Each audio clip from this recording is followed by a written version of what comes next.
Welcome to Splash Inn B&B.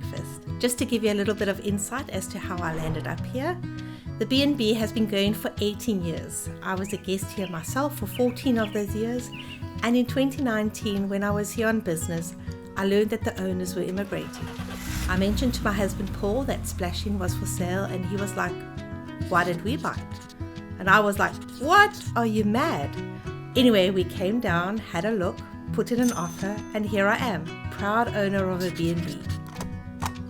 I continued with my other job as sales manager for a group of lodges and had been with them for 13 years. When COVID hit, and 90% of their business being internationals, travel literally came to a halt. And what started as my sideline, in February this year, became my main hustle. Well, enough about me, and now on to Splash Inn. The small B&B offers excellent accommodation set in a lush tropical garden. Almost 80% repeat clients, and I think that's what we loved about the place. It really has a homely feel. I have modernized the rooms, added things to make one stay even more comfortable, and kept the good cleaning practices in place. My main markets are the corporates and the sporting groups.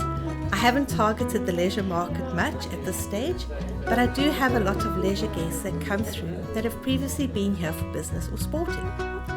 Having travelled myself extensively internationally and locally, I've put into practice the things I felt made my business travel a breeze.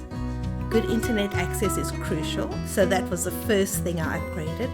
Extra lighting available at the work desk. The filter coffee in the room, very important for that first cup in the morning. Charlotte Reese toiletries, insect repellent, iron, hairdryer, microwave and fridge. We like to think we have thought of everything you may need during your stay. We do breakfast. You don't have to include breakfast in your stay, and we can even provide a packed breakfast. We have a strict COVID policy in place and have done a separate video on that. I'm ably assisted by my sister Mandy, and when I'm away, she is here to look after the place and the guests. Well, that's it for now. Hopefully it has shed some more light about my passion and the B&B, and do look forward to doing business with you.